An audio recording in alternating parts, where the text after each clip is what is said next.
Bueno, el tema de esta exposición es la obediencia y corresponde a la unidad de obediencia y conformidad. Van a tener para leer un capítulo de un manual, que es el capítulo de Myers y Twenge del Manual de Psicología. Y particularmente que es sobre lo que vamos a hacer foco en esta exposición, vamos a estar hablando acerca del trabajo de Milgram, el experimento, el famoso experimento de Milgram, de la obediencia, que también van a tener en el aula para revisar. No es necesario que lo lean entero, pero sí se los recomiendo muchísimo, incluso como una pieza de trabajo metodológico, como para que puedan ver un intento experimental por trabajar el problema de la obediencia. Bueno, vamos a empezar por distinguir dos conceptos.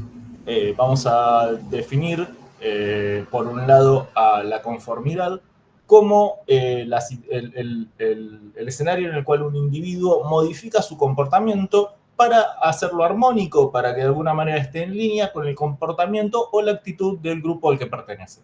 Es el típico caso de una presión de pares. Esto también se ha trabajado de manera experimental.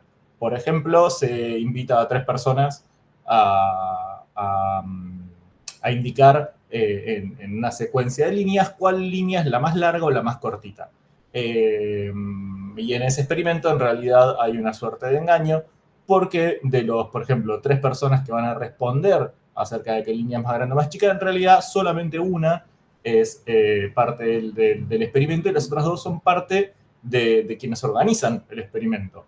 Y el experimento suele consistir en que estas 2 personas que están junto con el equipo suelen indicar una respuesta incorrecta para ver cuánto esa tercera persona que está ahí básicamente para venir a decir la verdad, mientras que las otras 2 personas están diciendo algo que es evidentemente falso, cuánto tiempo es que va a sostener su posición de decir la verdad. Esto se suele hacer en distintas rondas y por lo general para tercera o cuarta ronda ya todo el mundo de alguna manera está diciendo o está señalando como más cortita una flecha cuando no es el caso, cuando no es verdad, pero lo está haciendo de una manera como para conformar al grupo, como para comportarse como pareciera que el grupo se está comportando. Lo interesante es que en esos casos no hay una figura de autoridad, no hay una persona que dice este grupo se va a comportar de esta manera. Eso es justamente lo que distingue a la conformidad de la obediencia. La obediencia es cuando un individuo modifica su comportamiento a fin de someterse a las órdenes de una autoridad. Obviamente se trata de una autoridad percibida como legítima. Y cuando hablamos de que modifica su comportamiento, nos referimos especialmente a cosas que el individuo hace contra su voluntad, que es donde la obediencia resulta más palpable, es decir, en aquellas acciones que de alguna manera pudieran ocasionar un dilema o una resistencia. Ahí es donde la obediencia se vuelve más visible, porque la persona no quiere actuar y actúa igual. El mismo Milgram, de hecho, hace esta distinción como para hacer un poco el recorte de lo que él va a trabajar, y nos va a decir: consideren a un recluta que ingresa al servicio militar. Este recluta cumple escrupulosamente las órdenes de sus superiores, a eso llamamos obediencia, pero también seguramente quiera adoptar los hábitos, las rutinas y el lenguaje de sus compañeros. Esto segundo sería la conformidad. Lo que a Milgram le interesa trabajar, y que va a ser el foco de lo que vamos a ver ahora, es la obediencia, es el fenómeno de una acción en relación a una orden. Bueno, voy a leerles las primeras oraciones del libro de Milgram, porque me parecen que son excelentes para marcar cómo la psicología social y especialmente en la investigación de fenómenos tan centrales como la obediencia, cómo la psicología social de alguna manera también está haciendo una suerte de intento por entender a la gran problemática de la historia del siglo pasado, para la época de la ciencia moderna, que es el problema del nazismo. Milgram va a, de hecho, justificar su estudio de alguna manera como un estudio que busca entender cómo y por qué surgió el nazismo, cómo es que sucedió, cómo es que pudo suceder algo así como el nazismo. ¿Qué nos va a decir Milgram? Milgram va a decir: La obediencia es uno de los elementos más básicos de la estructura de la vida social. En tanto, un determinante del comportamiento, porque Milgram obviamente entiende que el comportamiento se puede originar por múltiples razones, o que hay varios tipos de comportamiento, pero que habría un comportamiento que es el comportamiento determinado por la obediencia, que es el que obviamente le va a interesar investigar. ¿Y qué es lo que va a decir? La obediencia es muy relevante en nuestros días porque se ha comprobado que entre 1933 y 1945 millones de personas inocentes fueron sistemáticamente asesinadas a órdenes de otros. On command, dice en inglés, es justamente la situación de la obediencia. Todas estas inhumanidades pueden haberse engendrado en la cabeza de una persona, pero sucedieron a gran escala porque una gran cantidad de gente obedeció. Entonces, Milgram justifica la necesidad de entender cómo funciona esa obediencia para, de alguna manera, que podamos evitar como sociedad este tipo de errores. Además está decir que esto era toda una discusión. Y frente a la respuesta de cómo y por qué sucedió algo como el nazismo, que lo podemos generalizar a la pregunta de por qué a veces obedecemos órdenes que van contra otros, que generan una suerte de daño en otros, habían todo ya una batería de respuestas de antemano que estaban disponibles en la discusión pública. Una respuesta de ellas posibles es, y bueno, a ver, cosas como el nazismo sucedieron porque hay gente que es sádica, porque hay gente que de hecho no tiene un conflicto en ocasionar un daño, hay gente que le gusta ocasionar un daño. Y de alguna manera eso también estaba una suerte de exorcización, digamos, del horror en el caso del nazismo. Es como decimos, bueno, esto pasó en Alemania porque los alemanes son así. Son autoritarios, son sádicos, son etcétera, etcétera, etcétera. Entonces, de alguna manera, no es que sucede porque así funciona la obediencia y podría pasarnos a nosotros, esto les pasó a ellos porque tienen estas características personales o culturales o históricas. Una segunda explicación es porque hay grupos de personas que son simplemente sumisas y que de alguna manera lo que sucedió porque encontraron a esas personas que son sumisas y que van a obedecer. Otra condición u otra posible explicación es la explicación que presupone, por ejemplo, la inserción de la técnica.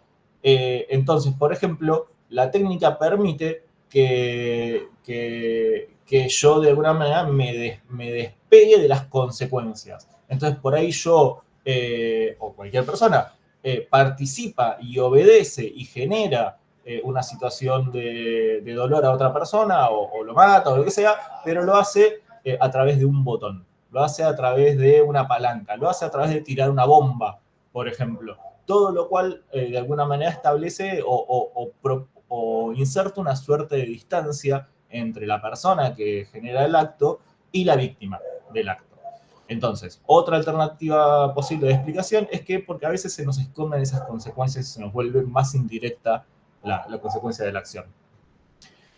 Y además Milgram incluso va a pensar una alternativa más. Y bueno, a veces pasa que ese conflicto que podría ocasionarle una persona moral, una persona normal, no sádica, digamos, generar un daño, generar un dolor en otra persona, es porque se ha deshumanizado a la víctima.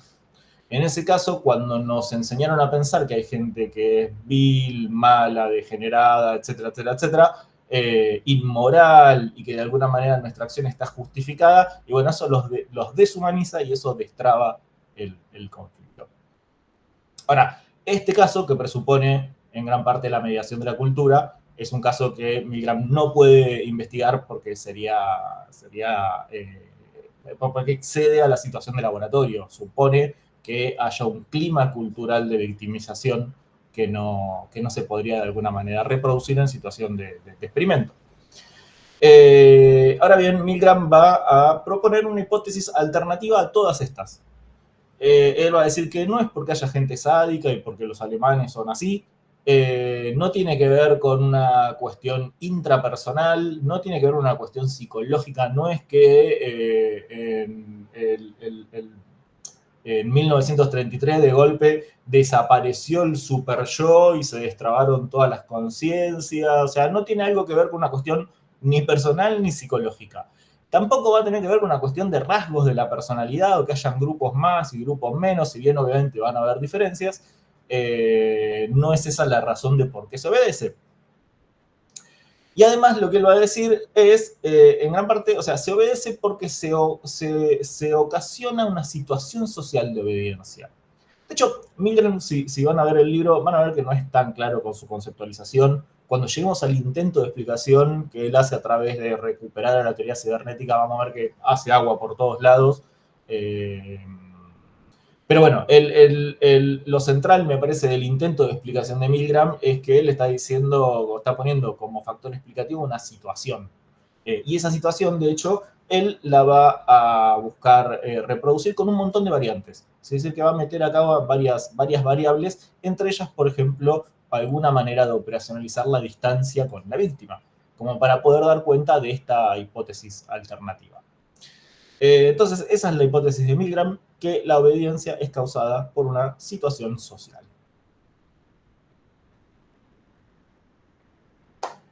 ¿Cómo es que lo va a investigar? Bueno, lo va a investigar a través de un experimento.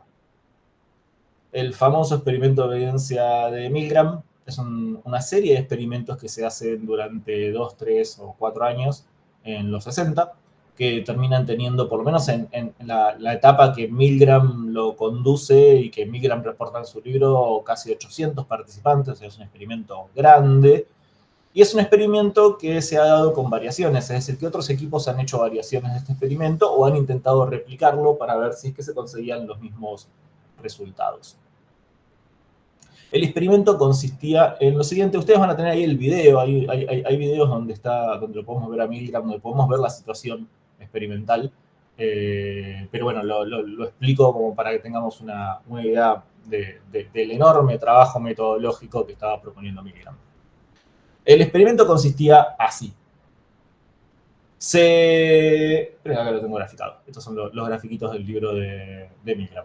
Se publicó un anuncio en el periódico donde se invitaba a la gente se reclutaba a la gente, digamos, a través de un estudio, a través de un anuncio, perdón, y se los reclutaba como para pagarles ese tiempo de participar.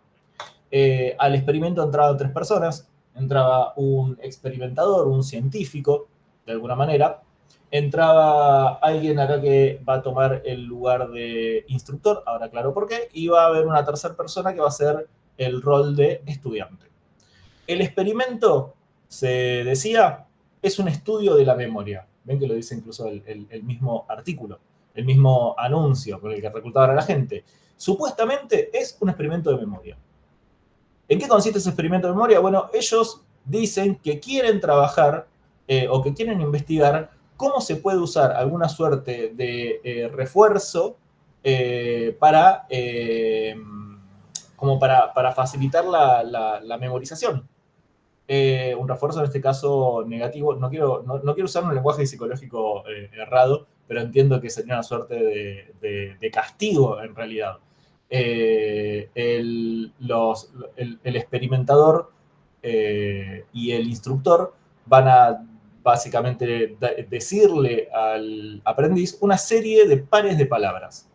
Y el aprendiz tiene que memorizar ese par de palabras, y en cuanto sea incapaz de memorizar o diga una palabra incorrecta, el instructor lo que va a hacer en ese caso es administrarle una descarga eléctrica. Entonces, esa era la idea del experimento. Lo que ellos querían ver es que si aplicando descargas eléctricas se lograba de alguna manera motivar una mejor memorización de las palabras.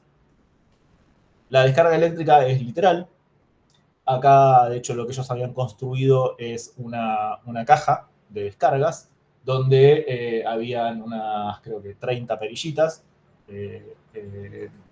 las cuales iban dando una cantidad cada vez más grande de descarga eléctrica. Las primeras descargas eléctricas eran un shock incómodo, molesto. De hecho, incluso quien hacía de de instructor se le da una descarga como para que tenga una idea de lo que estamos hablando, y era una descarga molesta la primera descarga. Esas descargas van creciendo en voltaje, por lo menos eso es lo que dice este aparatito, y los últimos ya directamente no tienen ni siquiera claro, o sea, no tienen ni siquiera un voltaje claro, lo que tienen es un cartel en rojo que dice, cuidado, peligro. Son shocks de extrema intensidad, y bueno, nada, da cuenta de una situación de peligro grande. Bueno, ¿qué es lo que está pasando? El experimento es un engaño. No hay ningún experimento de memoria. De las 3 personas que van a entrar en este experimento, solamente hay una, al igual que pasaba en el experimento de las flechas, de las líneas, en el caso de la conformidad. En este caso, todos van a ser parte del equipo de investigador, del equipo que está llevando adelante la investigación, excepto uno. Ese uno es el instructor. A ese instructor, básicamente, se le va a dar la orden de generar estas descargas cuando el aprendiz no recuerda las palabras, y el aprendiz nunca va a recordar las palabras. Esa es la situación que se está generando. Se está generando una situación de conflicto en la cual una persona indefectiblemente está puesta en una situación en la cual va a tener que darle descargas eléctricas a otra persona. Entonces, el verdadero experimento que estamos viendo es cuánto obedece y en qué situaciones, y estamos viendo a ver cuál es el nivel de resistencia, etcétera, etcétera, etcétera, pero en última instancia lo que estamos midiendo es cuánto obedece. Y podemos de alguna manera medir ese nivel de obediencia en el voltaje que la persona está aplicando, supuestamente porque a todo esto el voltaje era mentira, el aprendiz está actuando, no hay una descarga eléctrica real, incluso cuando se llega a altos niveles de voltaje, el aprendiz es una persona que está actuando ese dolor, y que incluso por momentos en algunas de las variantes que tiene el experimento, el aprendiz está detrás de una pared y lo que se escucha son los gritos de dolor, y en un momento no se lo escucha más, y bueno, nada, simula de alguna manera estar inconsciente o muerto, pero bueno, es todo actuado. Lo que estamos viendo es cuál es la reacción del instructor a quien se le ha dado la orden de provocar descargas cuando del otro lado no tiene la respuesta correcta. Entonces, en términos metodológicos, lo que tenemos básicamente es una situación que sería como una suerte de estímulo experimental. Vamos a tener una variable dependiente, que es el nivel de obediencia, y vamos a tener algunas variables independientes que son básicamente condiciones del experimento. En algunos casos, tanto el instructor como el aprendiz van a estar más cerca. En algunos casos, el aprendiz va a estar visible, en otros no va a estar visible. En algunos casos, media más la tecnología. En algunos casos, no es el instructor el que baja las palancas, sino el que da la orden de que la bajen, etcétera, etcétera, etcétera. Estas son las variaciones que de alguna manera Milgram introduce, que son un montón de variaciones en el experimento, que Milgram introduce justamente para chequear esta variable, por ejemplo, que a veces se nos esconde, esta hipótesis alternativa, que a veces se nos esconden las consecuencias o se vuelven más indirectas. El experimento también tenía, obviamente, un trabajo de encuestas como para asegurarnos de mantener una representación equitativa entre hombres, mujeres, obreros y empresarios, entre las razas, como para también descartar que no había ninguna diferencia. No es que existen grupos como por ejemplo las mujeres o los obreros que tienden necesariamente a obedecer más que otros.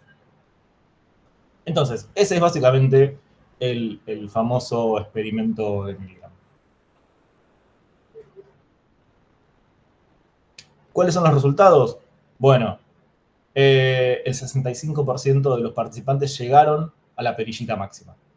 Es decir, que el 65% de los participantes, que es un número altísimo, porque de hecho antes de empezar el experimento, Milgram hace una suerte de encuesta entre colegas, donde pone esta situación hipotética, y dice, bueno, ¿cuánta gente creen ustedes que va a obedecer? Y medio que se dio una suerte de resultado donde dice, bueno, en el peor de los casos, entre sádicos y gente más sumisa y bla, bla, bla, el 30% va a obedecer, y dio un 65, que es un montón.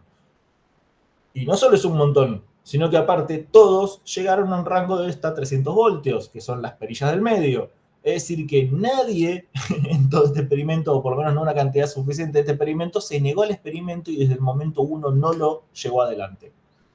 También es interesante que tiene que ver con el diseño de Milgram, que el experimentador, esta figura científica, la figura de autoridad, de alguna manera, la que emana la obediencia, la que dice cuáles son los roles y cuál es la situación en la cual van a participar, el experimentador tenía un guión fijo de respuestas frente a un sujeto que, como lo van a ver en el video, no la está pasando bien, un sujeto ¿no? El que está siendo instructor. El aprendiz sabemos que no la está pasando bien, pero que es actuado.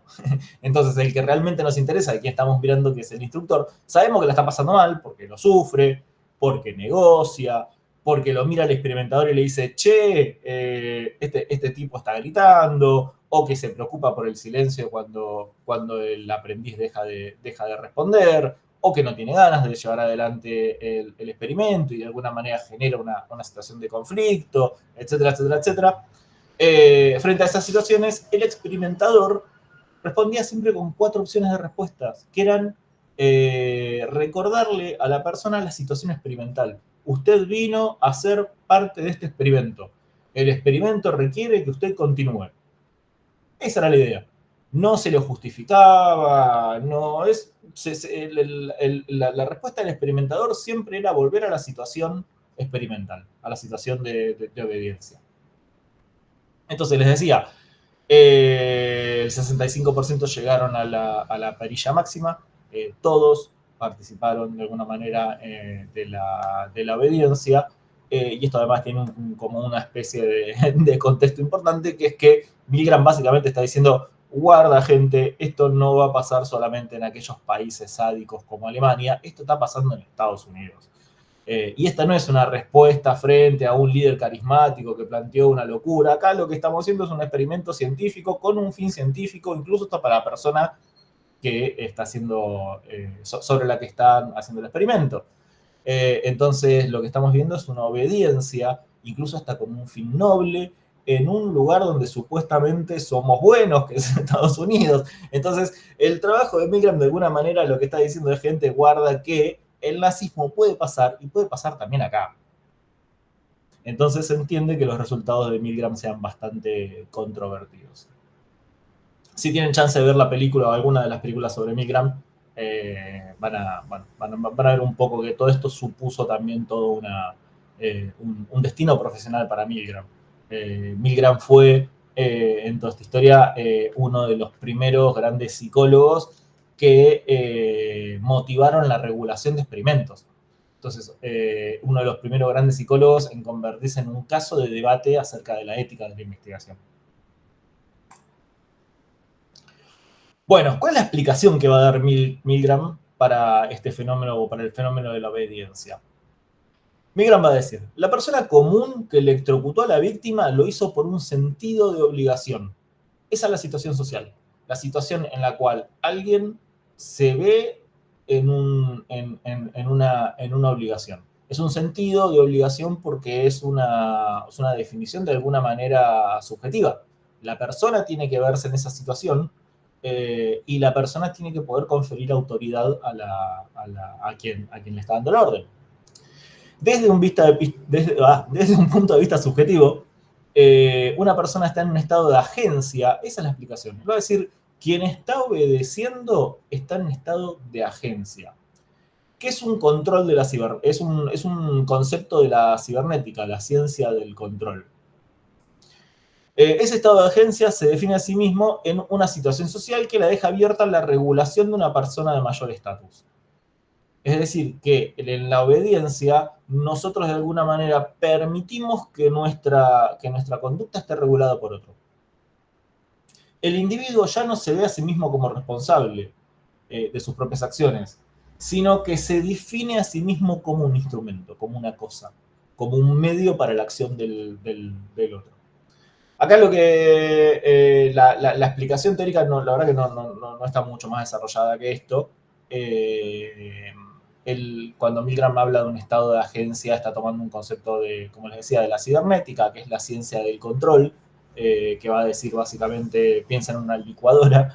La licuadora tiene toda la fuerza, toda la potencia en las hélices, pero tiene todo el control en algo externo al sistema licuador, que es el botón, el interruptor de prendido y apagado. Entonces, en esos casos lo que se ve es una suerte de separación entre quien ejecuta y quien controla la ejecución. Y lo que va a decir es que, tomando de manera muy, muy laxa y con muy poca rigurosidad algunos conceptos de la cibernética, es que básicamente nos comportamos como si fuéramos una máquina. Bueno, como les decía, el experimento de Milgram suscitó un montón de cuestionamientos que desde ahí en adelante, o sea, en gran parte a partir de estas situaciones, que se empezaron a desarrollar los códigos de ética de la investigación experimental sobre todo. La investigación experimental, como seguramente ustedes ya saben, se diferencia de las encuestas, las entrevistas, en que introduce un cambio, introduce algo que motiva o que pone en situación a la persona que responde. De hecho, que tiene que ver con la reactividad. De hecho, la encuesta también puede provocar algo en la persona que responde, y ni les digo una entrevista. Una entrevista a quien haya vivido una situación de estrés, por ejemplo, lo puede volver a llevar a esa situación de estrés. Entonces, nada, es verdad que estas cosas también pueden pasar en otros diseños, así que hay que ser consciente de la reflexividad, de cómo nosotros como investigadores traemos estas cosas a las investigaciones, incluso en aquellos casos donde no hagamos experimentos. Pero en el caso del experimento es todavía más sensible, porque el experimento introduce un cambio en la realidad. No solamente nos está preguntando por cómo nosotros pensamos algo, sino que de alguna manera nos busca modificar a nosotros para que en una situación controlada ver cómo es que reaccionamos. Entonces, a partir sobre todo de los estudios de Milgram, es que se empezaron a hacer algunos cuestionamientos éticos a la manera en que se estaba investigando.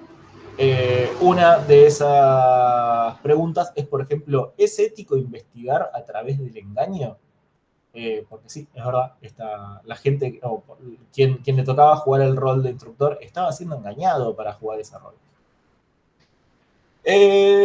Bueno, ¿cómo va a responder Milgram a todo esto? Milgram entra en una y también para responder a estas acusaciones. Y una de las respuestas es, estas investigaciones son necesarias. E incluso hasta ensaya o da por entender una suerte de argumento medio utilitarista, de alguna manera como decir, bueno, a ver, gente, llegado el caso, el estrés que hayamos ocasionado no se compara con el dolor del nazismo o con los riesgos y los daños del nazismo. Entonces, de alguna manera se justifica generar estas pequeñas situaciones de estrés, porque lo que vamos a aprender es mucho más importante para la sociedad, la humanidad. Rara la justificación. Para algunas escuelas éticas esto directamente no tiene el menor sentido, porque hay acciones éticas y hay acciones no éticas, y esta sería una no ética. Es tan malo engañar como cualquier otra acción no ética. Segunda objeción. Más allá del engaño, ¿es adecuado causar estrés como un estímulo experimental? ¿Tiene suficiente valor el experimento? O llegado el caso, puesto de otra manera, ¿no es demasiado alto el precio que paga la persona que participa del experimento por su aporte al conocimiento, digamos?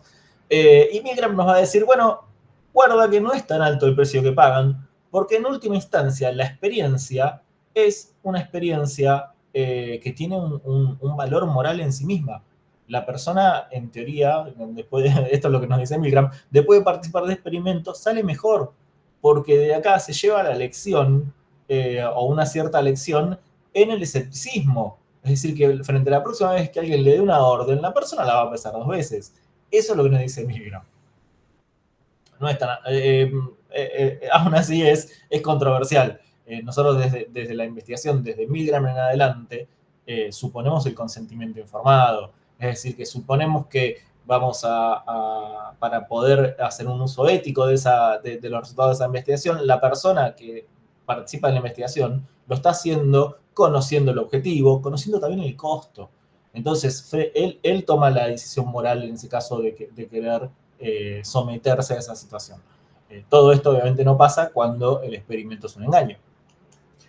Y después nos queda la pregunta de si es que acaso... no, les cuento una cosita más.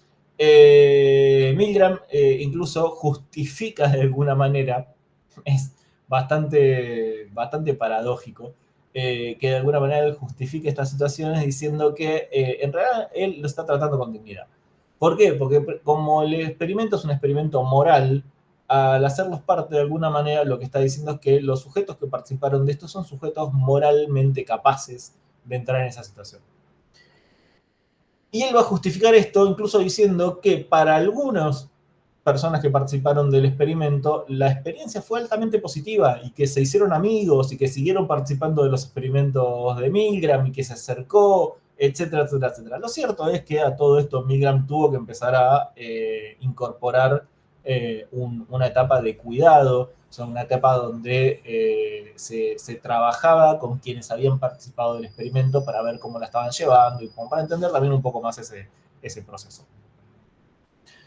Generalmente todos los cuestionamientos éticos nos llevan también a una última pregunta, que es un poco la pregunta que ha marcado hacia adelante los avances de la psicología social experimental, que es ¿qué conviene más? Limitarnos de hacer este tipo de experimentos a sabiendas de que no vamos a tener esa ganancia en el comportamiento, en el conocimiento, o conviene, o si es ético o posible, llevar adelante una investigación en estos términos, porque lo que vamos a conocer, lo que vamos a saber, es mucho más valioso. Y bueno, la psicología social en gran parte, desde esa pregunta, ha optado por no generar estrés, y gran parte de los experimentos dejaron de ser conductuales y pasaron a ser experimentos cognitivos que tienen otro tipo, o que no tienen tanto peso. Así que eso es básicamente la investigación de Milgram. Les vamos a dejar, aparte del video de Milgram, algunas recomendaciones, porque la verdad que es una situación experimental y toda esta escuela de psicología experimental ha motivado un montón de películas. Así que tenemos también ese acceso a esta problemática, a este fenómeno. ¿Bien?